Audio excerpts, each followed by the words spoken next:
Hello student, good morning to all. आज हम sexual reproduction in flowering plant में discuss करेंगे परागन के बारे में, पोलिनेशन के बारे में।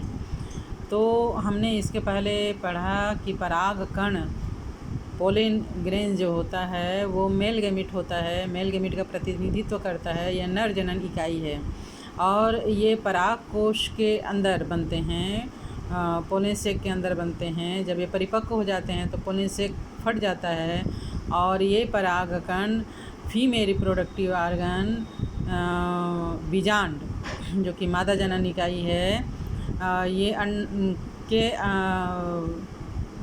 वर्तिकाग्र तक पहुंचते हैं।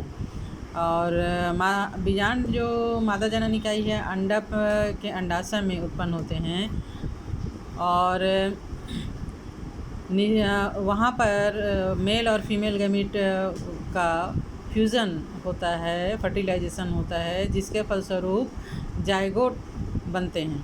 तो पराग कण का पराग कोश के अंदर परिपक्व होने तक की प्रक्रिया तो हमने पढ़ लिया था। अब किस प्रकार पराग कण वर्तिकाग्र तक पहुँचते हैं जिस भी विधि के द्वारा और फर्टिलाइजेशन में भाग लेते हैं, यह क्रिया जो है वो पोलिनेशन या परागन कहलाती है। तब परागन दो प्रकार से होता है, स्वपरागन और परपरागन। स्वपरागन में एक ही पुष्प में दोनों रिप्रोडक्टिव ऑर्गन, मेल और फीमेल दोनों रिप्रोडक्टिव ऑर्गन होते हैं। पोलन सेक में पोलन ग्रेन डेवलप होते हैं और पोलन सेक के भ्रष्ट हो जाने पर पोलन ग्रेन जो है वो उसी पुष्प के फीमेल रिप्रोडक्टिव ऑर्गन के वर्तिकाग्र तक पहुंचते हैं, जहां पर ग्लूकोज का अवशोषण करके इसमें पराग नलिका का निर्माण होता है और मेल गैमीट जो है वो फीमेल गैमीट से फ्यूज़न होकर फर्टिलाइजेशन होता है। तो यहाँ पर ये ज़रूरी है कि मेल गैमीट और फीमेल गैमीट का फॉर्मेशन भी एक ही समय में हो, दोनों डेवलपमेंट भी एक साथ हो और यानी समकालिकता जिसको कहते हैं, एक ही समय में दोनों को डेवलप होना चाहिए। साथ ही पराग कोश एवं वर्तिकाग्र को एक दूसरे के पास नज़दीक में अवस्थित होना चाहिए, जिससे कि स्वपरागन आसानी से हो सके। कुछ पादपों जैसे वायोला, सामान्य पांसी, ऑक्जेलिस, कोमेलिना, कनकौवा, ये यहाँ पर दो प्रकार के पुष्प दिखाए गए हैं, है ना।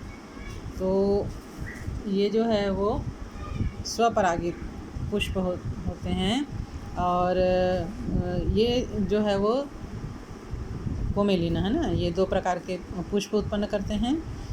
तो उन्मील परागकणी पुष्प, उन्मील मतलब क्या होता है, यह अन्य प्रजाति के पुष्पों के समान होता है और इनके पराग कोश और वर्तिकाग्र अनावृत होते हैं। अनावृत मतलब खुले हुए, ढके हुए नहीं होते हैं ना।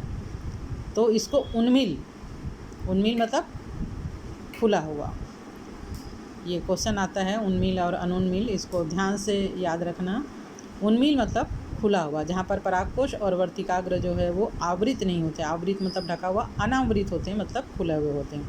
दूसरे होते हैं अनुन्मील परागनी पुष्प। इस प्रकार के पुष्प कभी भी अनावृत नहीं होते हैं, मतलब इनमें जो पराग कोश होता है या वर्तिका होता है वो दलों के अंदर ढके हुए होते हैं। इस प्रकार के पुष्पों में पराग कोश एवं वर्तिकाग्र एक दूसरे के बिल्कुल करीब स्थित होते हैं। जब पुष्प कलिका में पराग कोश स्फुटित होते हैं तब पराग कण वर्तिकाग्र के संपर्क में आते हैं और परागन की क्रिया को संपन्न करते हैं। अतः अनुन्मील परागणी पुष्प सदैव